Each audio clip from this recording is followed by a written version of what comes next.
పరిశుద్ధ గ్రంథంలో ఎన్నో విశేషమైన సంగతులు దేవుడు రాయించారు. ఎంతోమంది భక్తుల జీవితాలు రాయించారు. ముఖ్యంగా దేవుడే ఒక వ్యక్తిని గూర్చి ఏదైనా ఒక మాట సాక్ష్యం ఇస్తే, ఇతను మంచివాడని, లేక ఇతను నీతిమంతుడని, ఇతడు నా స్నేహితుడని, ఇతను నాకు ఇష్టడు అని, ఇలా ఏదైనా ఒక విషయాన్ని గురించి, ఒక వ్యక్తిని గురించి దేవుడు చెప్పారు అంటే నిజంగా దాని వెనుక వాళ్ళు చేసిన త్యాగం చాలా గొప్పగా అనిపిస్తూ ఉంటుంది. ఊరికే దేవుడు అంత గొప్ప సాక్ష్యాన్ని లేక వారిని గూర్చిన ఒక మంచి బిరుదునివ్వడం అనేది జరగదు. అలాంటి వ్యక్తుల్లో ఒక వ్యక్తిని గురించి ఈరోజు మనం మాట్లాడుకుందాం. ఆయన ఎవరు అంటే మీ అందరికీ తెలిసిన వ్యక్తే, మీరు కూడా చాలాసార్లు మాట్లాడిన వ్యక్తే. మరొకసారి జ్ఞాపకం చేయాలనే ఉద్దేశంతోనే నేను ఈరోజు దీన్ని మాట్లాడడం జరుగుతుంది. ఈరోజు మనం మాట్లాడుకునే ఆ వ్యక్తి ఎవరు అంటే, ప్రతి చిన్న విషయానికి మూతి ముడిచి మంచం ఎక్కే రాజు ఒక ఆయన ఉన్నారు. ప్రతి చిన్న విషయానికి మూతి ముడిచి మంచం ఎక్కే ఒక రాజు ఉన్నారు. ఎవరైనా? ఆహాబు గారు కదా, రైట్. ఆహాబు గారి గృహ నిర్వాహకుడైన ఓబద్య గారిని గురించి ఈరోజు మనం నేర్చుకుందాం. ఓబద్య అనే పేరు కలిగిన వారు పరిశుద్ధ గ్రంథంలో 13 మంది ఉన్నారు. అందులో ఈరోజు మనం మాట్లాడుకునే ఓబద్య గారు ఎవరు అంటే, ఇశ్రాయేలీలకు రాజైన లేక ఇశ్రాయేలు రాజుల చరిత్రలోనే భయంకరమైన దుర్మార్గమైన రాజు ఎవరైనా ఉన్నారంటే ఆయన ఆహాబు. అలాంటి రాజు దగ్గర గృహ నిర్వాహకునిగా పనిచేస్తున్న ఓబద్య గారు. ఓబద్య అనే పేరుకి అర్థం యెహోవా సేవకుడు లేక దాసుడు అని అర్థం. ఏంటి ఇతను చేసిన మంచి పని? ఇతని గురించి పరిశుద్ధ గ్రంథంలో దేవుడు ఏమని ఇతని గురించి వ్రాయించారు, ఎందుకు వ్రాయించారు, అది మనకేమైనా అవసరమా, దాని నుంచి మనం నేర్చుకోవాల్సింది ఏంటి అనేది ఈరోజు కాసేపు మనం ఆలోచన చేద్దాం ప్రియులారా. ఇది మనం తెలుసుకుందాం. రాజుల మొదటి గ్రంథము 18వ అధ్యాయము మొదటి నుండి చదువుకుందాం. రాజుల మొదటి గ్రంథము 18వ అధ్యాయము మొదటి నుంచి. అనేక దినములైన తరువాత 3వ సంవత్సరమందు యెహోవా వాక్కు ఏలియాకు ప్రత్యక్షమై, నేను భూమి మీద వర్షము కురిపింపబోవుచున్నాను, నీవు వెళ్ళి ఆహాబును దర్శించుమని సెలవీయగా, దేవుడు ప్రవక్త అయిన ఏలియా గారికి ప్రత్యక్షమై ఒక మాట చెప్తున్నారు. ఏలియా, నేను వర్షాన్ని రప్పించాలనుకుంటున్నాను, ఈ విషయమే వెళ్ళి నువ్వు ఆహాబుకు చెప్పు. ఎందుకు అంటే 3 సంవత్సరాల క్రితం అదే ఆహాబు గారి దగ్గరికి ఏలియా గారు వెళ్ళి చెప్పారు, 3 సంవత్సరాలు ఇక వర్షం కురవదు, మంచు పడదు, పంటలు ఉండవు, కరువు రాబోతుంది అనే విషయాన్ని చెప్పినట్లు మనం 17వ అధ్యాయంలోనే చదువుకుంటాం. మనం ఇశ్రాయేల్ చూస్తారు ఒకసారి. రాజుల మొదటి గ్రంథం 17వ అధ్యాయం మొదటి వచనంలో, అంతటి గిలాదు కాపురస్తుల సంబంధియును తిష్బీయుడునైన ఏలియా ఆహాబునొద్దకు వచ్చి ఇలా చెప్పారు, ఎవని సన్నిధిని నేను నిలువబడి ఉన్నానో ఇశ్రాయేలు దేవుడైన యెహోవా జీవము తోడు నా మాట ప్రకారముగాక ఈ సంవత్సరములలో మంచైనను వర్షమైనను పడదని ప్రకటించెను. ఆయన ప్రకటించిన 3 సంవత్సరాల తరువాత, ఇంచుమించు 3.5 సంవత్సరాల టైంలో మరలా యెహోవా వాక్కు ఏలియా గారికి ప్రత్యక్షమే చెప్తున్న మాట ఏంటంటే, నువ్వు మరలా ఆహాబు దగ్గరకు వెళ్ళు, ఎందుకంటే నేను వర్షాన్ని కురిపించాలి అనుకుంటున్నాను, వెళ్ళి చెప్పు అన్నారు. అప్పుడు వెంటనే ఆయన ఆహాబును దర్శించడానికి బయలుదేరారు. 2వ వచనంలో మనం చూసుకుంటే, ఆహాబును దర్శించుటకై ఏలియా వెళ్ళిపోయెను, షోమ్రోనులో ఘోరమైన క్షామము కలిగి ఉండగా. అప్పటికి షోమ్రోను అంటే ఇశ్రాయేలీల రాజధాని. మనకు తెలుసు కదా, ఇశ్రాయేలు అంటే యాకోబు గారి 12 మంది కుమారులను ఇశ్రాయేలీలు అంటాము. ఇశ్రాయేలీలు రెహబాము గారి కాలంలో లేక యెరోబాము గారి కాలంలో 2 భాగాలుగా విడిపోయారు. యూదా బెన్యామీను గోత్రాలు యూదులుగాను, మిగిలిన గోత్రాలన్నీ ఇశ్రాయేలీలుగా పిలువబడ్డారు. యూదా గోత్రానికి యెరూషలేము రాజధాని కాగా ఇశ్రాయేలీలకు షోమ్రోను రాజధాని. మీకు తెలుసు, అహాబు తండ్రి ఒమ్రీ గారే ఆ స్థలాన్ని కొని సమరయలో ఒక కొండ కొని దానికి ఒక పట్టణాన్ని కట్టి దాన్ని రాజధానిగా చేసినట్లు మనం చదువుకుంటాం ఈ రాజుల మొదటి గ్రంథంలోనే. ఓకే, ఇప్పుడు షోమ్రోన్ ఏంటి అంటే ఇశ్రాయేలీల రాజధాని. ఇశ్రాయేలీల రాజధాని అయిన షోమ్రోనులో భయంకరమైన ఘోరమైన కరువు ఉందట. అదేంటి, అక్కడ మాత్రమే ఎందుకు కరువు ఉంది అంటే అక్కడే వర్షాలు పడట్లేదు. ఎందుకు అక్కడే వర్షాలు పడట్లేదు? వర్షాలే ఎందుకు పడట్లేదు? పోనీ వర్షమేనా అంటే మంచు కూడా పడదని చెప్పేశారు. మంచు కానీ తుంపరలు కానీ ఏవి నీటికి సంబంధమైనవి ఏవి లేవు. కాబట్టి అక్కడ భయంకరమైన కరువు ఉంది. ఇక్కడ ఒక విషయాన్ని మనం జ్ఞాపకం చేసుకోవాలి. ఈ విషయం అంటే దేవుడు ఏలియా గారికి చెప్పారు, అహాబు దగ్గరకు వెళ్ళి కరువు వస్తుందని చెప్పు, మంచు కానీ వర్షం కానీ పడదని చెప్పు అని చెప్పారు. మరలా 3 సంవత్సరాల అనంతరం మళ్ళీ వర్షాన్ని ఇస్తున్నానని చెప్పు అన్నారు. ఇంతకీ ఈ 3 లేక 3.5 సంవత్సరాల వ్యవధిలో ఎందుకు కరువు వచ్చింది? అది షోమ్రోనులోనే. ఎందుకు అంటే దేవుడు ముందే ధర్మశాస్త్రంలో ఇశ్రాయేలు ప్రజలకు ఒక ఆజ్ఞ ఇచ్చారు. అది మనం చూస్తే ఎందుకు ఇక్కడ కరువు వచ్చిందో మనకు అర్థమైపోతుంది. ద్వితీయోపదేశకాండము 11వ అధ్యాయము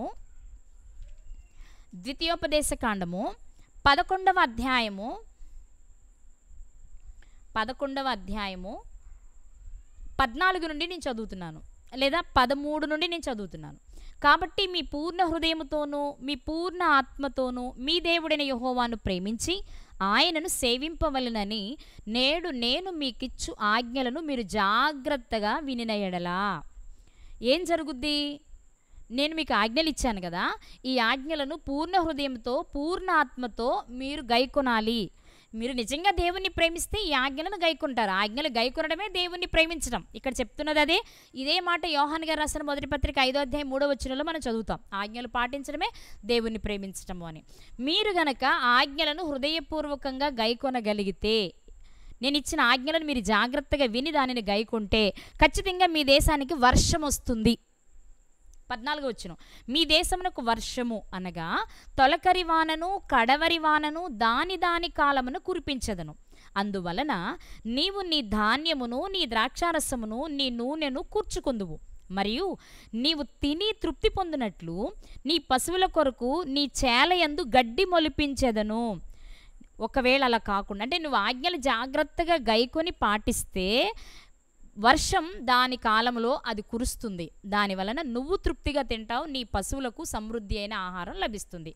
ఒకవేళ అలా కాకుండా మీ హృదయము మాయలలో చిక్కి త్రోవ విడిచి ఇతర దేవతలను పూజించి వాటికి నమస్కరింపకుండా మీరు జాగ్రత్తగా ఉండండి. ఒకవేళ ఉండకపోతే, అర్థమైందండి?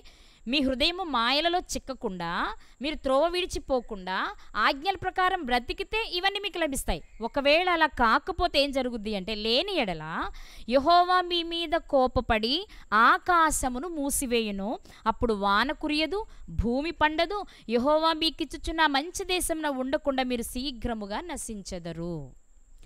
దేవుడు ఇశ్రాయేలు ప్రజలకు మోషే గారి ద్వారా ఆజ్ఞలు ఇచ్చేటప్పుడు తెలిపిన విషయం ఏంటంటే, నేనిచ్చిన ఆజ్ఞలను హృదయపూర్వకంగా మీరు గైకొంటే వర్షం దాని కాలంలో అది కురుస్తుంది. తొలకరి వర్షము కడవరి వర్షము కూడా కురుస్తుంది. పంట మంచిగా పండుతుంది. సమృద్ధి అయిన ఆహారాన్ని మీరు తింటారు, మీ పశువులు తింటాయి. ఒకవేళ మీరు ఆజ్ఞలు జాగ్రత్తగా పాటించకపోతే నేను ఆకాశాన్ని మూసేస్తా, వర్షం ఉండదు, తొలకరి వాన ఉండదు, కడవరి వాన ఉండదు. ఒకవేళ ఉన్న అనుకున్న టైం కురవవు, ఇష్టం వచ్చినట్టు అటు ఇటుగా కురుస్తాయి. దానివలన సరి అయిన పంటలు ఉండవు మీకు. అందువలన ఏం జరుగుద్ది అంటే మీ భూమి పండదు, మీకు కరువు వస్తుంది. ఇంతకీ ఇందులోని చెప్పిన ఆయన ప్రాముఖ్యమైన విషయం ఏంటంటే, ఆజ్ఞలు జాగ్రత్తగా పాటించడం ఒకెత్తైతే ఆజ్ఞలలో ఉన్న మరొక ప్రాముఖ్యమైన విషయం ఏంటి అంటే, మీరు త్రోవ విడిచి ఇతర దేవతలను పూజిస్తే ఈ శిక్ష మీకు ఉంటుంది. ఆజ్ఞలన్నీ ఒకెత్తు, అందులో ముఖ్యమైన ఆజ్ఞ ఏంటి అంటే, నన్ను కాక మీరు ఇతర దేవతలను పూజించి ఆరాధించి నమస్కరిస్తే ఆకాశాన్ని మూసేస్తాను, పంటలు పండకుండా చేసేస్తాను, కరువుతో క్షామంతో మీరు చాలా చిందరవందరయ్యేలా చేస్తానని దేవుడు ఆనాడే సెలవిచ్చారు. ఇప్పుడు మనం అర్థం చేసుకోవాలి, అహాబు గారి కాలంలో ఎందుకయ్యా కరువు వచ్చింది, ఎందుకు ప్రజలు అల్లాడిపోతున్నారు, తినడానికి తిండి లేదు. మనకు తెలుసు కదా, ఏలియా గారే కెరీతు వాగు దగ్గరకు వెళ్ళి నివసించినట్లు, కాకోలంతో ఆహారం దేవుడు పంపించినట్లు మనం చాలాసార్లు మాట్లాడుకున్నాం. ఇంత భయంకరమైన కరువు ఎందుకు వచ్చింది అంటే సింపుల్, అక్కడ జరుగుతున్నది ఏంటి అంటే, దేవునికి ఇవ్వవలసిన స్థానాన్ని దేవునికి ఇవ్వకుండా విగ్రహాలకు ఇచ్చి విగ్రహారాధన జరిగించారు కదా, మనకు తెలుసు కదా. ఈ అహాబు గారిని గుర్చే ఒక అద్భుతమైన మాట మొన్న కూడా ఈ మధ్యలో చెప్పాను నేను మీతో, అయినా మళ్ళీ ఒకసారి చూద్దాం.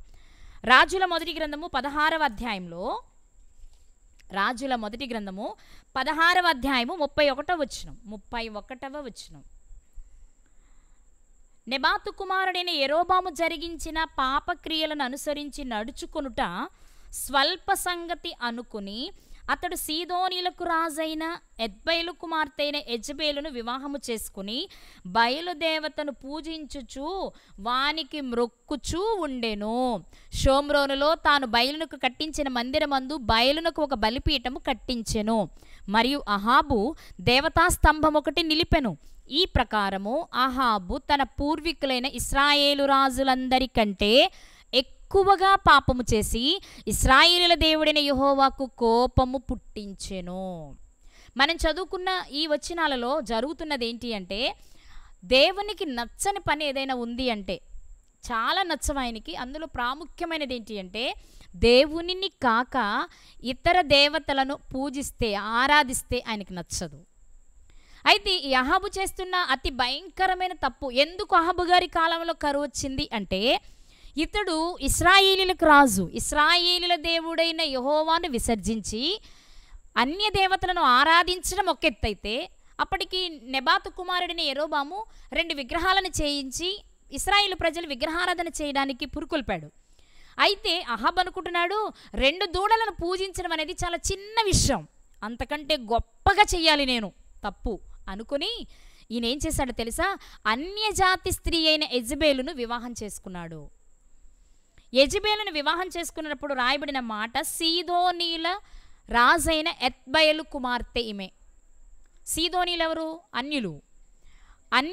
అన్యరాజు కుమార్తెని వివాహం చేసుకోవడం వలన జరిగింది ఏంటి అంటే, ఆమె అంటే యెజబేలు అత్తగారింటికి వచ్చేటప్పుడు తనతో కొన్ని అన్య దేవత విగ్రహాలను తెచ్చుకుంది. అన్య దేవతలకు ఆరాధించడానికి, లేక అన్య దేవతలకు బలి అర్పించడానికి, అన్య దేవతలను ఆరాధించే బయలు ప్రవక్తలను కూడా తన వెంట తెచ్చుకుంది. మన వాడుక భాషలో చెప్పాలి అంటే, అత్తగారింటికి వెళ్ళేటప్పుడు సారీ పట్టుకెళ్తాం కదా, ఆ సారీలో యెజబేలు గారు ఏం తెచ్చుకున్నారో తెలుసా, అన్య దేవతలను ఆరాధించే ప్రవక్తలను తెచ్చుకుంది.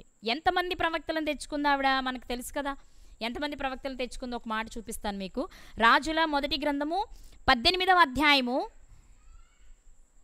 19వ వచనం. రాజుల మొదటి గ్రంథము 18వ అధ్యాయము 19వ వచనంలో, అయితే ఇప్పుడు నీవు ఇశ్రాయేలు వారినందరినీ యెజబేలు పోషించుచున్న బయలు దేవత ప్రవక్తలు 450 మందిని, అషేరాదేవి ప్రవక్తలైన 400 మందిని.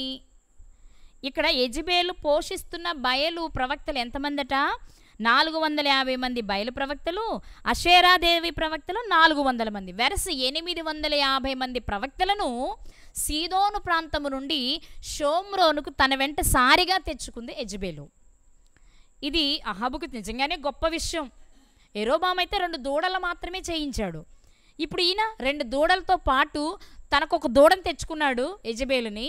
ఆ దూడతో పాటు 850 మంది ప్రవక్తలు కూడా వచ్చారు.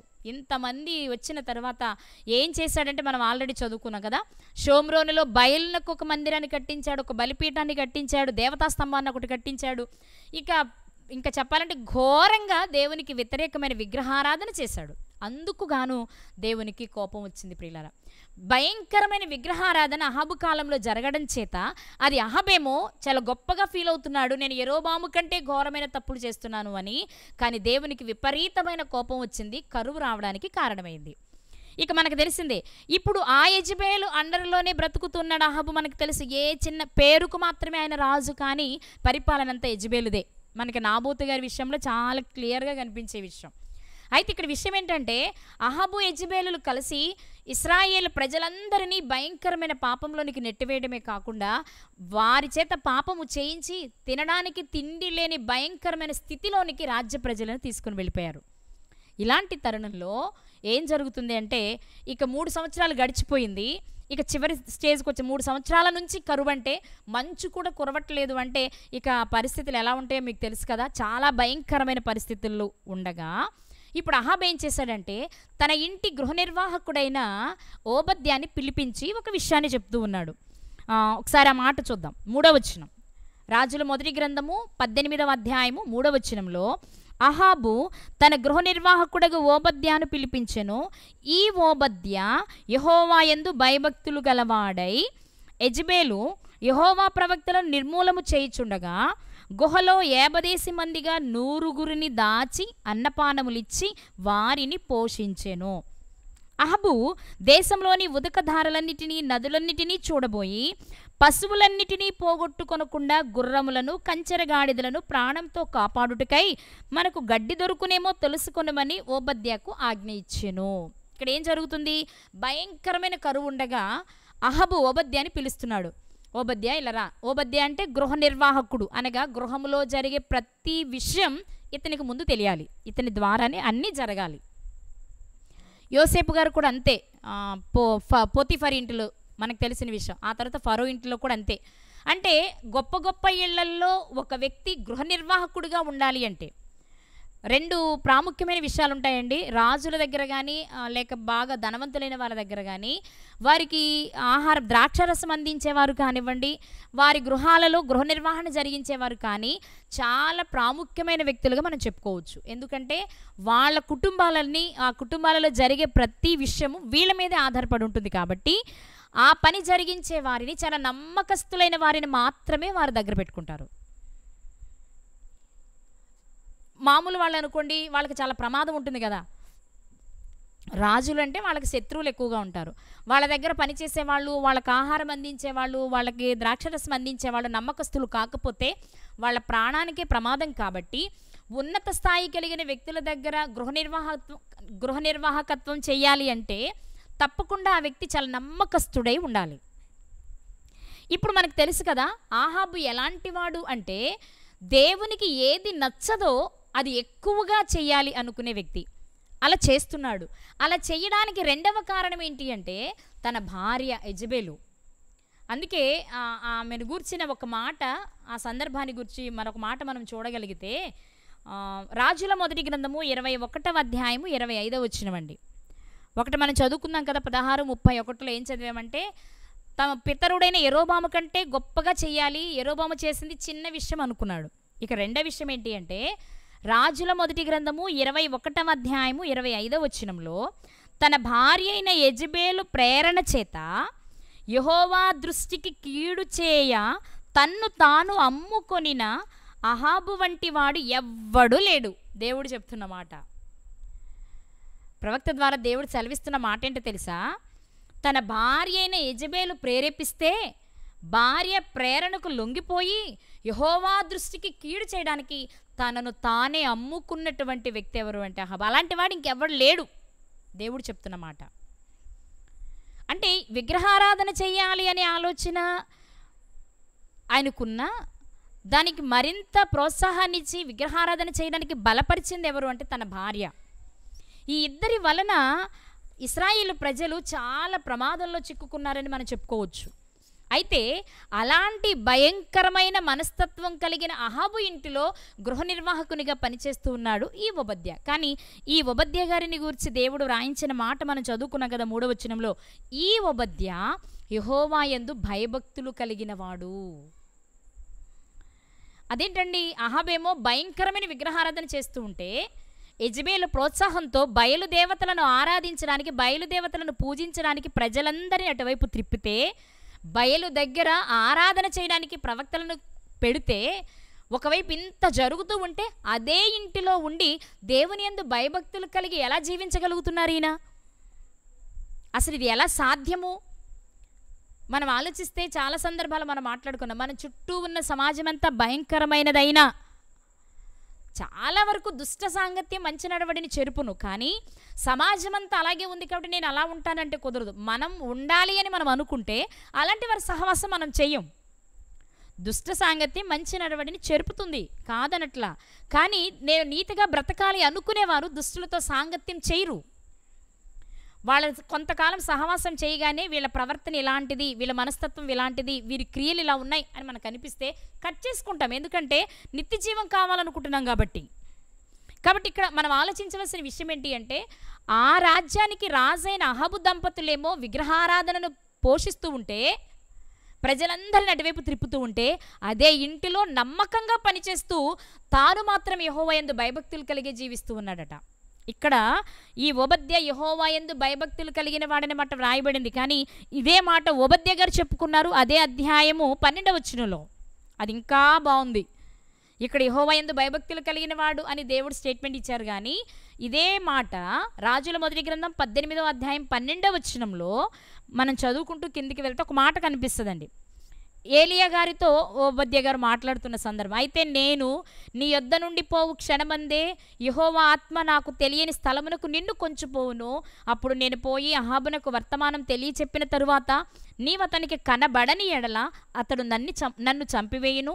అలాగున ఆజ్ఞ ఇయ్యవద్దు. నీ దాసుడనైన నేను బాల్యము నుండి యెహోవా యందు భయభక్తులు నిలిపిన వాడను. ఇక్కడ ఏం జరుగుతుందంటే మేత కొరకు, నీళ్ల కొరకు గాడిదలు, కంచెర గాడిదలు చనిపోకుండా ఉండాలి అంటే ఎక్కడైనా నీరు దొరుకుతుందేమో చూడమని అహాబు ఓబద్యాకి సెలవిచ్చాడు. ఈ ఓబద్యా గారు బయలుదేరి వెళ్తూ ఉండగానే దేవుని చేత సెలవు పొందిన ఏలియా గారు ఓబద్యా గారికి ఎదురవుతారు. నువ్వు వెళ్ళి నీ యజమానితో చెప్పు. ఇద్దరు పరిచయం చేసుకున్నారు. మీరు ఏలియా గారు కదండి, నమస్కారం అన్నారు. రైట్, నువ్వు వెళ్ళి మీ యజమానికి చెప్పు, నేను ఇక్కడ ఉన్నాను, వచ్చి కలవమని అంటారు. అయ్యో, అప్పుడు ఓబద్యా గారు చెప్తున్న మాట, మీరు ఇప్పుడు ఇలాగే చెప్తారు, కానీ నేను వెళ్ళి మా రాజుకు చెప్పి వచ్చే లోపే నిన్ను యెహోవా ఆత్మ మరో చోటకి తీసుకుని వెళ్ళిపోద్ది, నువ్వు ఇక్కడ కనబడవు, అప్పుడు రాజు నన్ను చంపేస్తాడు. ఎందుకంటే నిన్ను వెతకమని పంపించని జనమంటూ ఒక్కటి కూడా లేదు. నీకోసం విపరీతంగా గాలిస్తున్నాడు ఆయన. నువ్వు దొరికితే ఓకే, కానీ నువ్వు దొరుకుతావని గ్యారంటీ లేదు కదా. ఎందుకంటే యెహోవా సెలవు చొప్పున బ్రతుకుతున్నవాడవు నువ్వు. నిన్ను ఉంచడం దేవుని చిత్తమైతే నువ్వు ఒకవేళ నేను వెళ్ళి నా రాజు కబురు చెప్పగానే నిన్ను యెహోవాత్మ వేరే చోటకి తీసుకుని వెళ్ళిపోయిందనుకో, ఆయన వచ్చి ఇక్కడ చూస్తే నువ్వు ఉండవు. అప్పుడు నా పరిస్థితి ఏంటి? నేను అబద్ధం ఆడిన వాడనై, లేకపోతే నా రాజును మోసం చేసిన వాడనై, నా రాజు చేతిలో నేను చనిపోదును కదా. కాబట్టి దయచేసి నేను వెళ్ళి రాజుకు చెప్పమని నాకు సెలవియొద్దు, నాకు ఆజ్ఞ ఇవ్వొద్దని చెప్తూ తనను గూర్చి తాను ఒక మాట చెప్పుకుంటూ ఉన్నారు ఓబద్యా గారు. ఏమన్నా తెలుసా? నీ దాసుడనైన నేను బాల్యము నుండి యెహోవా యందు భయభక్తులు కలిగిన వాడను. ఎలా సాధ్యమైందండి ఈయనకి? నిజంగా భయభక్తులు కలిగిన వాడు అని ఇక్కడ దేవుడే సెలవిస్తే ఆయన ఎప్పటి నుండి భయభక్తులు కలిగిన వాడో ఆయనే చెప్పుకుంటున్నారు. బాల్యము నుండి అంట. నిజమా? బాల్యము నుండి. ఓకే, బాల్యంలో ఒకవేళ భయభక్తులు కలిగి ఉన్నా యవ్వనం వచ్చినప్పుడు తప్పిపోతూ ఉంటామే. మన కోరికలు, మన ఆలోచనలు, మన ఆశలు మనం తీసుకున్న నిర్ణయాల్లో నుండి బయటకు తీసుకొచ్చేస్తూ ఉంటుంది కదా మనల్ని. మరి ఈయన ఎలా ఉండగలిగాడు? ఇంత భయభక్తులు కలిగిన వ్యక్తి అసలు భయమే లేని అహాబు ఇంటిలో నమ్మకత్వాన్ని ఎలా సంపాదించగలిగాడు అంటే ఇక్కడ ఒక విషయాన్ని మనం జ్ఞాపకం చేసుకోవాలి.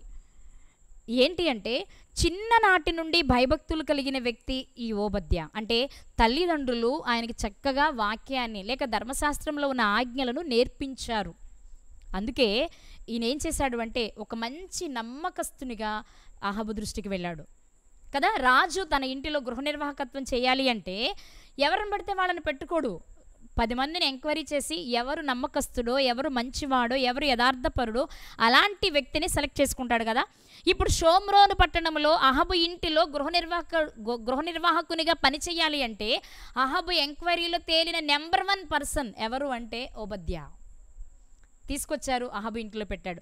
ఇక్కడ మనం ఆలోచించవచ్చు, అరే ఎంత మంచి వ్యక్తి, అలాంటి ఇంటిలోనికి వెళ్తే మరి విగ్రహారాధన చేయాలి కదా, చేయకపోతే యెజబెలు ఊరుకోదు కదా. పోనీ అహాబు చూసి చూడకుండా చెప్తాడు, అహాబు బాబు నువ్వు విగ్రహారాధన చేయాలి, బయలును ఆరాధించాలని చెప్తాడు. ఒకవేళ చేయకపోతే సర్లే పోన్లే అనుకుని అహాబు అనుకోగలడేమో, యెజబెలు వదలదు, మనకు తెలిసిన విషయం. మరి ఆ ఇంటిలో ఉండే స్త్రీనే కదా ఆమె కూడా. అదే ఇంటిలో ఉంటూ కూడా ఆ భార్యాభర్తలు చేస్తున్న పనిని చెయ్యకుండా నమ్మకంగా దేవునికి అనుకూలంగా బ్రతకడం ఓబద్యాకి ఎలా సాధ్యమైంది అంటే నేను బ్రతకాలి అనుకున్నాడు, బ్రతకడానికి ప్రయత్నం చేస్తున్నాడు ప్రియులారా కదా. మనం గమనించినట్లయితే అహాబు జీవితం మనందరికీ తెలుసు. అసలు ఆ కుటుంబమే మంచిది కాదు. కానీ అదే కుటుంబంలో చిన్ననాటి నుండి భయభక్తులు కలిగి బ్రతకడం చేత ఎలాంటి చోటుకి వెళ్ళినా నేను జాగ్రత్తగా బ్రతకగలను అనే నమ్మకంతోనే ఆ ఇంటిలోనికి గృహ నిర్వాహకునిగా ప్రవేశించాడు ఓబద్యా ప్రియులారా. ఒకవైపు దేవుని ప్రవక్తలు అనబడిన వారందరినీ చంపేస్తుంటే యెజబెలు, ఒకవైపు అందరినీ చంపేస్తూ ఉంటే ఈ ఓబద్యా గారు మాత్రం ఏం చేశారో మనం చదువుకున్నాం కదా. 4వ వచనం మరొకసారి చదువుకుందాం.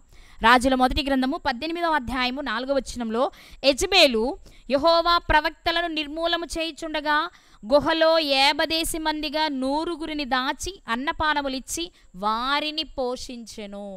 పిల్లరా, ఇక్కడ ఒక విషయాన్ని మనం జ్ఞాపకం చేసుకోవాలి. ఒకవైపేమో ఒకే ఇంటిలో ఉంటున్నారు అహాబు, యెజబెలు, ఓబద్యా.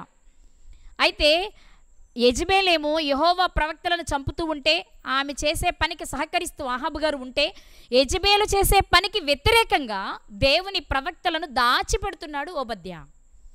100 మంది ప్రవక్తలను దాచాడట. 50 మందిని 2 గుంపులుగా 2 గుహలలో పెట్టి 50 మంది 100 మంది ప్రవక్తలను 3 సంవత్సరాల పాటు భోజనం పెట్టి పోషించిన గొప్ప చరిత్ర కలిగిన వ్యక్తి ఎవరో తెలుసా? ఓబద్యా. ఏమంటే ఇక్కడ ఒక్క విషయం ఒక్కసారి ఆగి మనం ఆలోచన చేద్దాం. తానున్నది ఒక భయంకరమైన స్థితి కలిగిన ఇంటిలో, అసలు తాను జాగ్రత్తగా బ్రతకడమే కష్టం అనుకునే పరిస్థితుల్లో, అలాంటి కష్టకాలంలో కూడా ఆయన చేసిన గొప్ప పని ఏంటో తెలుసా? యెహోవా ప్రవక్తలు 100 మందిని పోగు చేసి 50 మందిని ఒక గుహలో 50 మందిని ఒక గుహలో, మీరు బాగా చదివితే 50 మందిగా 100 మనం చదువుకుంటాం. 50 మందిగా 100. అదే మాట మనకు 13వ వచనంలో, నేను యెహోవా ప్రవక్తలలో 100 మందిని గుహకు 50 మంది చొప్పున దాచి అనే మాట కనిపిస్తుంది. ఖచ్చితంగా ఇక్కడ 100 మందిని 2 భాగాలుగా చేసి 2 50లుగా చేసి 2 గుహలలో పెట్టి వారిని పోషిస్తున్నాడట ఓబద్యా. అసలు ఆ ఇంటిలో తాను బ్రతకడమే కష్టమైతే ఎక్కడో 100 మంది ప్రవక్తలకు అవసరమైన ఆహారాన్ని ఎలా సమకూర్చి పంపించగలుగుతున్నాడు? అసలు ఎలా పంపించడం అతని వల్ల అవుతుంది మీరు చెప్పండి? కానీ తను చేస్తున్నాడు. అలా చేయడానికి 2 ప్రాముఖ్యమైన విషయాలు ఉన్నాయండి. 2 ప్రాముఖ్యమైన విషయాలు ఉన్నాయి. ఒకటేంటి అంటే, అహాబు చెడ్డవాడే అయినా, అహాబు మంచివాడు కాకపోయినా ఓబద్యాకు ఒక విషయం తెలుసు. అది పాత నిబంధనలో మనకు కనిపించకపోయినా, క్రొత్త నిబంధనలో కనిపించినా, పాత నిబంధనలోనే వారు ఆచరించిన విషయం. అదేంటి అంటే, పేతురు గారు రాసిన మొదటి పత్రిక 2వ అధ్యాయము 18వ వచనమండి. పేతురు గారు రాసిన మొదటి పత్రిక 2వ అధ్యాయము 18వ వచనంలో, పనివారలారా, మంచివారును సాత్వికులైన వారికి మాత్రము కాక ముష్కరులైన మీ యజమానులకు పూర్ణ భయముతో లోబడి ఉండుడి. ఇక్కడ చెప్పబడుతున్న మాట పేతురు గారు తన పత్రిక ద్వారా తెలియచేస్తున్న విషయం ఏంటో తెలుసా? పనివారలారా. ఈ మాట పనివారికి చెప్తున్నాడు. నువ్వు గృహంలో పని చేసేవాడివి కావచ్చు, రాజ్యంలో మరొక పని ఏ పని చేసినా పనోడివే. పనివాడవైన నీవు గుర్తుంచుకోవాల్సిన విషయం ఏంటో తెలుసా? సాత్వికులు మంచివారైతే మాత్రమే చేస్తాను అనుకు. ముష్కరులైన వారికి కూడా పూర్ణ భయముతో లోబడి పనిచేయాలి. ఇప్పుడు మీరు గమనించాలి, అహాబు ముష్కరుడే, మూర్ఖుడే, కానీ అతనికి కూడా పూర్ణ భయముతో లోబడి పనిచేస్తూ మరొక వైపు దేవుని ఆజ్ఞ మేరకుండా జాగ్రత్త పడుతున్నాడు ఓబద్యా. అహాబుకి జాగ్రత్తగా లోబడే బ్రతుకుతున్నాడు. ముష్కరులైన వారికి కూడా లోబడి పని చేయాలి అనేది లిఖితపూర్వకంగా మన క్రొత్త నిబంధనలో కనిపిస్తుంది, కానీ ఇది వాక్కు రూపంలో పాత నిబంధనలో ఉన్న విషయం అన్నమాట. అందుకే ఆనాడే ముష్కరుడైన అహాబు గారి ఇంటిలోనే ఒక పనివారిగా ఓబద్యా చాలా జాగ్రత్తగా పనిచేస్తూ ఉన్నాడు. ప్రియులారా, ఇప్పుడు మీకు అనిపిస్తుంది నేను ఇలా మాట్లాడుతున్నప్పుడు, మరి బైబిలు మూర్ఖులుగా ఈ తరము వారికి వేరే జీవించమంది కదండి, మూర్ఖులకి తరము వారికి వేరే జీవించమంది కదా, మరి అహాబు ఇంటిలో ఓబద్యా ఉండటం ఏంటి, ఎంత ముష్కరుడైనా అని మీకు అనిపించవచ్చు. నిజంగా బైబిల్ ఆ మాట చెప్పిందా అంటే ఒక మాట చూద్దాం. అపోస్తుల కార్యములు 2వ అధ్యాయము 40వ వచనం. అపోస్తుల కార్యములు 2వ అధ్యాయము 40వ వచనంలో, ఇంకనూ అనేక విధములైన మాటలతో సాక్ష్యమిచ్చి, ఇక్కడ పేతురు మిగిలిన అపోస్తులు పెంతెకోస్తు పండుగ దినాన పరిశుద్ధాత్మను పొందుకున్న తర్వాత ప్రసంగం చేయడం, ప్రజలందరూ ఆ వాక్యాన్ని విని హృదయంలో నొచ్చుకొని బాప్తిస్మాలు తీసుకోవడం మనకు తెలుసు కదా. ఆ తర్వాత జరుగుతుంది ఇంకా అనేక మాటలు చెప్పి ఒక ప్రాముఖ్యమైన విషయాన్ని అపోస్తులు ఆ రోజు తెలియచేశారు. అదేంటి అంటే, మీరు మూర్ఖులకు ఈ తరము వారికి వేరై రక్షణ పొందాలి, వేరుగా జీవించాలి. రక్షణ పొందిన వారు ప్రత్యేకంగా బ్రతకాలి. అంటే ఈ తరము వారంతా మూర్ఖులే, ఆ తరమే కాదు, ప్రతి తరంలో మూర్ఖులు ఉంటారు. మరి మూర్ఖుల విషయంలో మనం ఎలా ఉండాలి అంటే, వారికి వేరుగా ఉండాలి. అంటే ఎలా? వాళ్ళున్న చోటు విడిచి మరొక చోటుకు వెళ్ళడమా? వాళ్ళున్న ఊరు విడిచి మరొక ఊరు వెళ్ళడమా? అంటే అది కాదండి. వారికి వేరుగా జీవించడము అంటే, ఇప్పుడు మన వాళ్ళు అనుకుంటున్నారు వాళ్ళకు దూరంగా ఉండాలి, వాళ్ళని వదిలిపెట్టేయాలని. వాస్తవానికి ఎలాంటి వారికి దూరంగా ఉండాలి అంటే పౌలు గారు ఒక మాట చెప్పారు కొరింథీయులకు రాసిన మొదటి పత్రికలో. ఒకసారి ఆ మాట చూద్దాం. కొరింథీయులకు రాసిన మొదటి పత్రిక 5వ అధ్యాయము 9వ వచనం నుండి చదువుకుందాం. జారులతో సాంగత్యము చేయవద్దని నా పత్రికలో మీకు వ్రాసి ఉంటిని. గతంలో నేను ఒక పత్రిక రాశాను, అందులో మీకు విషయం చెప్పాను కదా, జారులతో సాంగత్యం చేయవద్దు అని.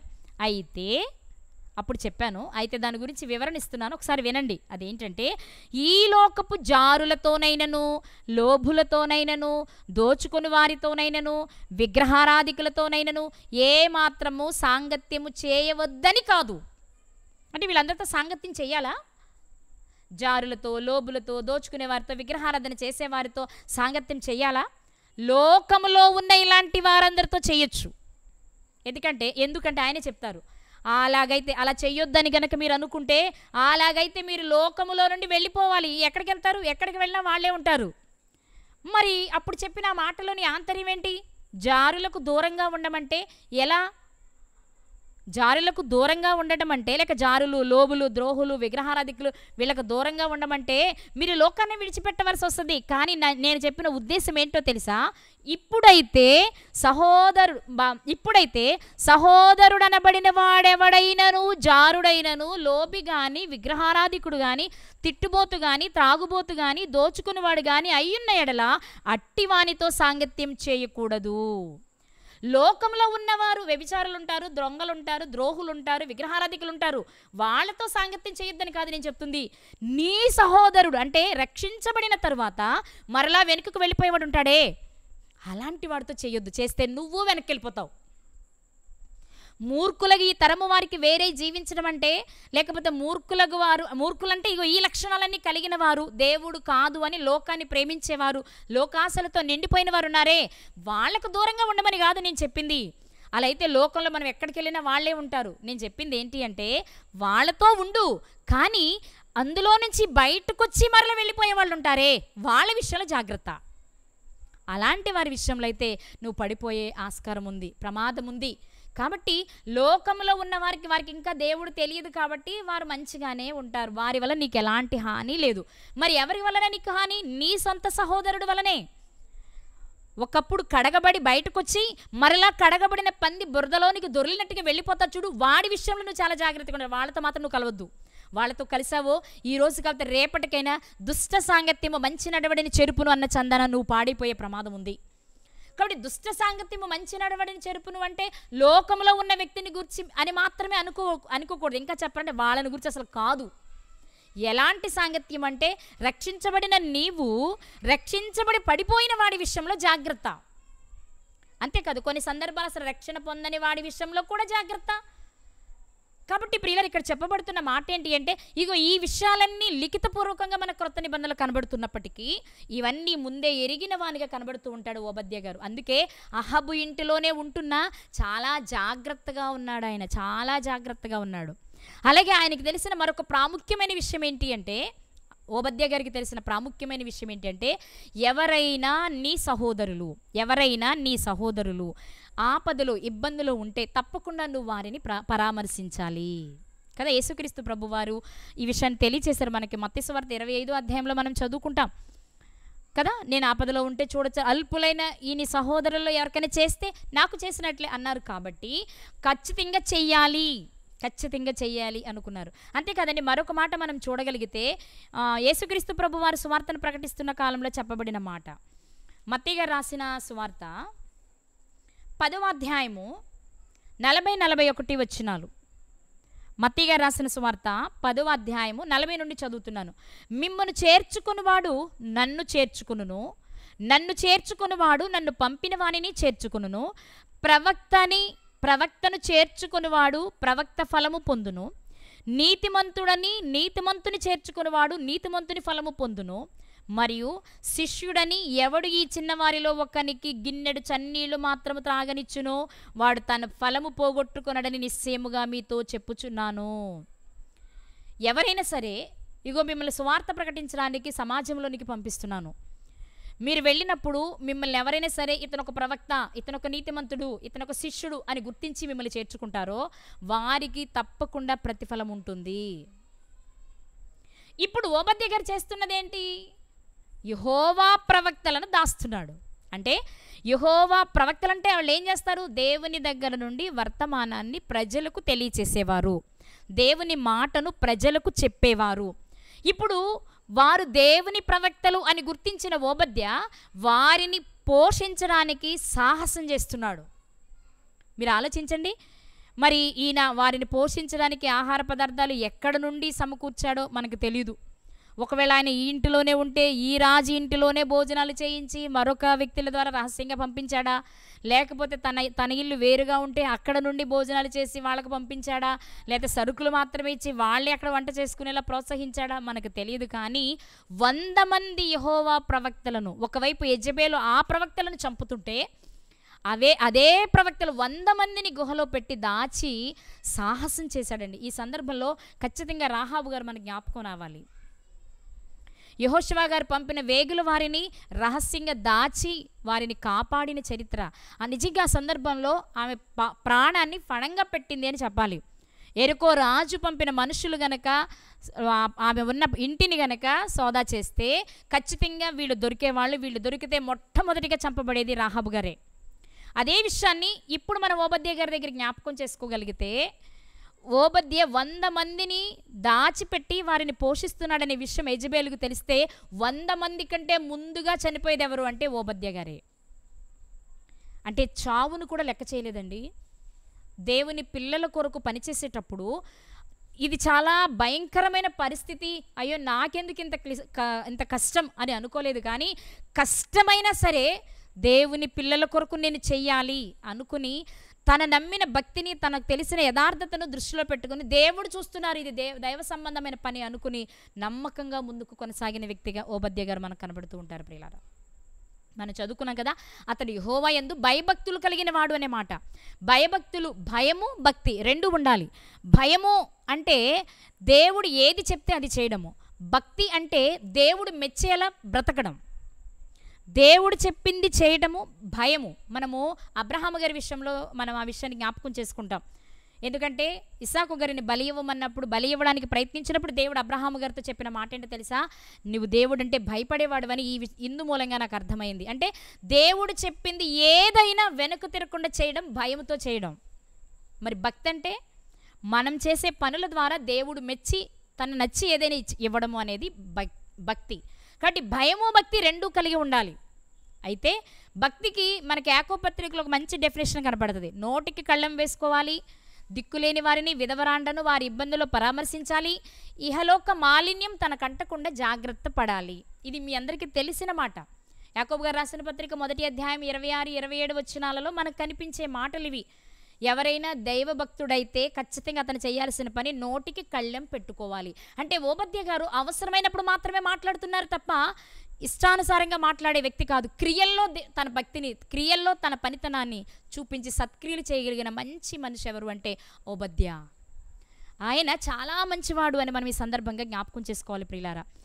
ఆయన మాటలతో తృప్తిపరిచి మాటలతో గారడీ చేసే మనిషి కాదు. నోటికి కళ్ళెం పెట్టుకుని దేవుడు చెప్పిన పనిని చేయడానికి ఇష్టపడిన వ్యక్తి. వీరు యెహోవాకు ప్రవక్తలు, వీరిని జాగ్రత్తగా చూడవలసిన బాధ్యత నాది. నేను ఒక ఉన్నతమైన ఇంటిలో పనిచేస్తున్నాను, నా కడుపు నిండితే చాలా. దేవుని పిల్లలు అన్యాయమైపోతూ ఉంటే, దేవుని ప్రవక్తలకు నష్టం కలుగుతుంటే నేను ప్రశాంతంగా ఎలా నిద్రపోను? నేను మాత్రం నాకు సమృద్ధి అయిన ఆహారం దొరుకుతుంది అని రోజు బిర్యానీ తిని ఎలా పడుకోను అనుకున్నటువంటి ఓబద్య గారు చేసిన పని ఏంటో తెలుసా? నేను మరణిస్తా. ఇక్కడ మీకు మరొక స్త్రీ గుర్తుకు రావాలి, ఆవిడ ఎస్తేరు గారు. నేను నశించినా నశిస్తా, కానీ నా జాతి ప్రజలను కాపాడుకుంటాను అన్నారు. అదే మాట ఇప్పుడు ఓబద్య గారి దగ్గర మనం మాట్లాడుకోగలిగితే, నేను నశించినా నశిస్తా, కానీ యెహోవా ప్రవక్తలను నేను కాపాడాలి నా ఊపిరున్నంత వరకు అనుకున్నారు. మరి ఇంత త్యాగం చేసిన ఈ ఓబద్య గారు చావునే ఎదిరించి మరణం ఉందని తెలిసిన యెహోవా ప్రవక్తలు కాపాడాలని అనుకున్నటువంటి ఈ ఓబద్య గారు ఏలియా గారు కనిపించి మీ రాజుకు చెప్పు, మీ యజమానికి చెప్పు అనగానే ఎందుకు భయపడుతున్నారు? నన్ను ఎందుకు వెళ్ళమంటున్నావయ్యా? నేను వెళ్ళి నా రాజుకు కబురు చెప్పగానే నువ్వు వెళ్ళిపోతావు, నువ్వు వెళ్ళిపోతే రాజు వచ్చి చూసిన తర్వాత నువ్వు లేకపోతే కబురు తెచ్చిన నన్నే కదా ఆయన చంపుతాడు అని అక్కడెందుకు భయపడుతున్నాడు, నన్ను చంపేస్తారు అని. ఇక్కడ ఒక విషయాన్ని మనం జ్ఞాపకం చేసుకోవాలి ప్రియులారా. ఇక్కడేమో దేవుని ప్రవక్తలను పోషించేటప్పుడు దేవుని మీద భారం వేస్తున్నాడు. ఇక్కడేమో చంపేస్తాడనే భయం కంటే నువ్వు ఒకవేళ లేకపోతే నేను అబద్ధమాడిన వాడిని అవుతానేమో, అది ఆయన భయం అంతే. నేను ఒక అబద్ధమాడి నన్ను చంపేస్తే, నేను ఒక అబద్ధమాడానని రాజు నన్ను చంపితే ఒక అబద్ధాల కోరుగా మరణించిన వాడిని అవుతానేమో, నేను నువ్వు చెప్పేది నిజమే అయితే తప్పకుండా చెప్తాను అన్నాడు. నిజంగా అన్న మాట ప్రకారం వెళ్ళి వర్తమానం చెప్పడం జరుగుతుంది ప్రియులారా. ఈరోజు ఓబద్యా గారి జీవితంలో నుంచి దేవుడు మనకు నేర్పిస్తున్న అమూల్యమైన పాఠం ఏంటో తెలుసా? లోకమంతా ముష్కరులతోనే నిండి ఉంది, కానీ అదే లోకంలో ఉండి మనము లోక ఆశలు మన జీవితంలోనికి రాకుండా జాగ్రత్తగా బ్రతకాలి అని నేర్పడానికి ఓబద్యా గారి జీవితాన్ని దేవుడు రాయించారు. అంతేకాదు, నేను ఒక ఉన్నత స్థాయి కలిగిన వ్యక్తి దగ్గర ఉన్నాను కదా అని తన ఇష్టానుసారంగా బ్రతకాలనుకోవట్లేదు, దేవుని యందు భయభక్తులు కలిగే బ్రతకాలనుకుంటున్నాడు. మరొక విషయం ఏంటి అంటే, బాల్యము నుండి భయభక్తులు కలిగి జీవిస్తూ ఉన్నాడట. మన క్రొత్త నిబంధనలో ఒక యవనుడు కనిపిస్తాడు, యేసుక్రీస్తు వారి దగ్గరికి వచ్చాడు నిత్య జీవం పొందడానికి నేనేం చేయాలి అని అడగడానికి. అతను చెప్పిన మాట ఏంటో తెలుసా? నేను బాల్యము నుండి ఆజ్ఞలు పాటిస్తున్నాను అన్నాడు. నిజమండి, అతను బాల్యము నుండి ఆజ్ఞలు పాటించిన ఒక్కదానిని వదులుకోలేక నిత్య జీవాన్ని కోల్పోయాడు. కానీ తన బాల్యము నుండి చేస్తూ ఉన్న సాహసించి ప్రాణాన్ని కూడా అలా ఫణంగా పెట్టి దేవుని పిల్లలను కాపాడడానికి ప్రయత్నం చేసిన వ్యక్తిగా మనకు కనబడుతూ ఉన్నాడు. ఇక్కడ మనం నేర్చుకోవాల్సింది ఒక ప్రాముఖ్యమైన విషయం ఏంటి అంటే, మనము ఈ లోకంలో బ్రతుకుతున్నప్పుడు మన చుట్టూ కూడా అనేక రకాల మనస్తత్వాలు కలిగిన వాళ్ళు మన ముందు ఉంటారు. వాళ్ళని చూసి మనం కూడా తప్పిపోవాలి అనుకోవడం కాదు, వాళ్ళని చూసి మనం తప్పిపోకూడదు, కానీ వాళ్లకు దూరంగా అంటే వాళ్ళని విడిచి ఎక్కడికో వెళ్ళిపోమని కాదు, వాళ్ళతో ఉంటూనే వాళ్ళు జరిగించే క్రియలు మన జీవితంలో జరగకుండా జాగ్రత్త పడాలి. ఇక రెండో విషయం ఏంటి అంటే, దేవుడు మనకు అప్పగించిన పనిని చేసేటప్పుడు ఇది కష్టమేమో, నా వల్ల కాదేమో, ఇలా చేస్తే నేను నష్టపోతానేమో, అసలుకే మోసం జరుగుద్దేమో, నేను పోతానేమో అని భయపడవలసిన అవసరత లేదు ప్రియులారా. నిజాయితీగా, నమ్మకంగా, భయముతో, భక్తితో దేవుని పని మనం చేస్తున్నప్పుడు, రెండవది ఆ పని చేయడానికి అవకాశం మన దగ్గరకు వచ్చినప్పుడు అది ఎంత కష్టమైనా చేయాలి. ఒకవేళ ఆ పనిలో నీకు మరణం వస్తుందా, అది మహద్భాగ్యంగా భావించు అని నేర్పడానికే ఓబద్యా గారి జీవితాన్ని దేవుడు మన కొరకు రాయించారు. నిజంగా అహబుకు తెలిసినా, లేకపోతే యెజబేలుకు తెలిసినా, అవును కదండి, మంచి చేసేవారికి కొంతమంది సపోర్ట్ చేస్తూ ఉంటే చెడు చేసేవారికి మరికొంతమంది సపోర్ట్ చేస్తూ ఉంటారు. మరి అంత జాగ్రత్తగా ప్రవక్తలను గుహలో పెట్టి వారికి కావలసినవని అందించడానికి ఎంత కష్టపడి ఉంటారు ఓబద్యా గారు. ఇంత కష్టం ఎందుకయ్యా అంటే, తను బాల్యం నుండి నేర్చుకున్న విషయాలు తన మనసులో ఉన్నాయి, వాటిని నెరవేర్చాలనుకుంటున్నాడు. భక్తి అంటే ఏంటి అంటే, విధవరాండ్రను, దిక్కులేని పిల్లలను పరామర్శించడమే కాదు, దేవుని పిల్లలకు కూడా మనం సహాయం చేయాలి. దేవుని పిల్లలకు సహాయం చేయాలి, దేవుని పక్షాన పోరాడుతున్న వారికి సహకరించాలి. అలా చేయగలిగిన రోజు మనం చేసేది నిజమైన సేవ అవుతుంది, మనం చేసేది నిజమైన పని అవుతుంది, నిజమైన సత్క్రియ అవుతుంది ప్రియులారా. అందుకే ఓబద్యా గారు నిజంగా హ్యాపీగా అహబు ఇంటిలో జీవించవచ్చు, ఈ లోకంలో సుఖంగా ఉంటాడేమో, కానీ సుఖపడే లోకానికి వెళ్ళడాయన, ఆ సంగతి ఆయనకి తెలుసు. అందుకే ఇక్కడ సుఖం కోసం వెంపర్లాడలేదు. యోసేపు గారిలా ఆ ఇంటిలో పనిచేస్తూ ఉన్న తన క్యారెక్టర్ని కాపాడుకున్నారు కదా యోసేపు గారు. సేమ్ ఓబద్యా గారు గొప్ప రాజు ఇంటిలో పనిచేస్తూ ఉన్న యజమానులు కఠినాత్ములైనా వారికి వల్ల కఠినంగా ఉండాలనుకోలేదు, వారు చెప్పింది ప్రతిదీ చేయాలనుకోవట్లేదు కదా. భక్తులందరూ అంతే కదండి. హనన్యా, మిషాయల్, అజర్యా గారిని తీసుకోండి, దానియేలు గారిని తీసుకోండి, రాజుల దగ్గర పనిచేస్తూ ఉన్నా సరే నమ్మకంగా, విధేయతగా పనిచేస్తున్నారు. దేవుని ఆజ్ఞకి ఎక్కడైనా వ్యతిరేకంగా చేయాల్సి వస్తే మాత్రం దేవుని ఆజ్ఞ వైపే వారు తిరిగినట్టు మనం చూస్తాం. అలాంటి జాబితాలో అలాంటి వారి కోవలకు చెందే మరొక వ్యక్తి ఎవరు అంటే ఓబద్యా గారు. నిజంగా భయంకరమైన ఒక రాజు దగ్గర నమ్మకమైన పనివాడు అని గుర్తింపు పొందడం ఎంత ముఖ్యమో, చిన్ననాటి నుండి భయభక్తులు కలిగిన వాడు అని దేవుని చేత ఒక మంచి సాక్ష్యాన్ని పొందడం ఎంత ప్రాముఖ్యమో, దేవుని పిల్లలను కాపాడడమే తన జీవిత పరమావధిగా, ఆ కాపాడే విషయంలో తన ప్రాణాన్ని సహితం ఒకవేళ పెట్టవలసి వస్తే పెట్టడానికి ఇష్టపడిన వ్యక్తిగా ఓబద్యా గారు మనకు కనబడుతూ ఉన్నారు. క్రొత్త నిబంధన, పాత నిబంధన భక్తుల జీవితాలు చూస్తే దేవుని పని కొరకు వెనుతిరగని వారుగా మనకు కనబడుతూ ఉంటారు వాళ్ళు. అందుకే చరిత్రలో వారి పేర్లు మనం ఈనాటికి జ్ఞాపకం చేసుకుంటున్నాం. పరిశుద్ధ గ్రంథంలో వారి పేర్లు ఈనాటికి నమోదు చేయబడి చదువుకోవడానికి వీలుగా ఉన్నాయి ప్రియులారా. ఈ రాత్రి దేవుడు మనతో మాట్లాడుతున్న విషయం ఏంటో తెలుసా? మనలను నమ్మి మనకు ఒక పని అప్పగించి ఈ లోకానికి మనల్ని పంపించారు. ఈ లోకంలోనికి వచ్చిన నీవు లోక సంబంధమైన పనులలో పడిపోయి నీ ఇష్టానుసారంగా లోకాశలు నెరవేర్చడానికి ప్రయత్నం చేస్తూ దేవుని పనిని ప్రక్కన పెడితే, దేవుని పిల్లలు చేసే పనిని ప్రక్కన పెడితే, దేవుని పిల్లలకు కష్టం వచ్చిందని తెలిసి నీ వంతు కృషి నువ్వు చేయకపోతే తప్పకుండా దేవుడు నీ మీద చర్య తీసుకుంటాడు. అంతేకాదు, సువార్త ప్రకటనలో భాగంగా నువ్వు వెళుతున్నప్పుడు భయంకరమైన పరిస్థితులు నీకు ఎదురైనప్పుడు పరిస్థితులకు జడిసి నువ్వు సువార్తను ప్రకటించకుండా వెనక్కి వస్తే నువ్వు ఒక పిరికివాడిలా మిగిలిపోతావే తప్ప నువ్వు ధైర్యవంతుడు అనిపించుకోలేవు. కానీ దేవుడి రాత్రి చెప్తున్న విషయం ఏంటో తెలుసా? నిన్ను దేవుడు ఏ పని నిమిత్తం పంపించారో ఆ పని చేసేటప్పుడు అది ఎంత కష్టమైనా, ఎంత నష్టాన్ని కలిగించినా, కడకు నీకు మరణమే ఎదురై నిలబడినా సరే దేవుని పైన నమ్మకం ఉంచి నువ్వు చేస్తే తప్పకుండా దానికి తగిన ప్రతిఫలాన్ని మనం పొందుకుంటాం. ప్రియులారా, ప్రవక్తని చేర్చుకున్న వారికి ప్రవక్త ఫలం లభిస్తుందన్నారు కదా. మరి 100 మంది ప్రవక్తలను పోషించిన ఓబద్య గారికి కూడా దేవుడు మంచి ప్రతిఫలం ఇస్తారా లేదా? ఖచ్చితంగా ఇస్తారు. కాబట్టి దేవుని పని అంటే అన్నీ అనుకూలంగా ఉంటే చేయడం కాదు, అన్నీ అనుకూలంగా ఉంటే చేయడం కదా, అది ఎవరైనా చేస్తారు. ప్రతికూల పరిస్థితుల్లో కూడా పని చేయగలగడం దేవునికి నచ్చిన విషయం. అలా పనిచేసే వారిని ఆయన మెచ్చుకుంటారు అనడానికి ఈ ఇతని జీవితం, ఓబద్య గారి జీవితం ఒక చక్కని ఉదాహరణ. కాబట్టి ప్రియులారా, ఓబద్య గారిని గురించి దేవుడు పరిశుద్ధ గ్రంథంలో ఎందుకు వ్రాయించారు అంటే, మనము దేవుని పని చేయడానికి వచ్చాము. మన చుట్టూ ఉన్న వారిని చూసి మనం పని మానేసేవారిగా ఉండకుండా పని కోసం మన చుట్టూ ఉన్న పరిస్థితులను మనకు అనుకూలంగా మలుచుకుని యథార్థంగా బ్రతుకుతూ భయభక్తులు కలిగిన వారిగా బ్రతుకుతూ దేవుడు అప్పగించిన పనిని చేస్తే నిత్యరాజ్యం మన సొంతమవుతుంది. మనము పరలోకాన్ని స్వతంత్రించుకోవాలి అనే ఒక మంచి ఆలోచనతోనే దేవుడు లేఖనాలలో ఎన్నో విషయాలు వ్రాయించారు. ఆ లేఖనాలను పరిశోధించగలిగితే నిత్య జీవం మనకు సొంతమవుతుంది. కనుక ప్రియులారా, ఓబద్య గారు చేసిన సాహసం, ఓబద్య గారు చేసిన త్యాగం, 100 మంది ప్రవక్తలు పోషించబడ్డారు. ఏ క్షణము అతనికి చావొచ్చినా సరే ఇది దేవుడు నాకు అప్పగించిన పని, దేవుని ప్రవక్తలను నేను జాగ్రత్త చేయవలసిన అవసరత ఉంది అని గుర్తించిన తాను చాలా చక్కగా వారిని పోషించి త్యాగం చేయడం వలన చరిత్రలో నిలిచిపోయాడు. మనం ఎంతవరకు పని చేస్తున్నాం, మన పనిలో కష్టం వచ్చినప్పుడు మనం ఎలా ఫీల్ అవుతున్నాం, ఎలా చేస్తున్నాం అనే విషయాన్ని ఈ రాత్రి ఒక్కసారి జ్ఞాపకం చేసుకుందాం. కానీ ఎంత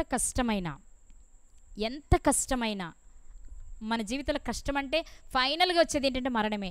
అది మరణమైనా సరే దేవుడు మనకు అప్పగించిన పని చేసే విషయంలో దేవుని పైన ఆనుకుని పరిపూర్ణమైన విశ్వాసంతో మనం పనిచేసిన రోజు మంచి ఫలితాన్ని పొందుతాం. అలాంటి మంచి ఫలితం ఏది అంటే నిత్య జీవాన్ని స్వతంత్రించుకోవడమే. అలా నిత్య జీవాన్ని స్వతంత్రించుకోవడానికి మనంతు పనిని మనం చేసి పరలోకాన్ని స్వతంత్రించుకుందాం. అలాంటి కృప దేవుడు మనందరికీ దయచేయునుగాక. ఆమెన్.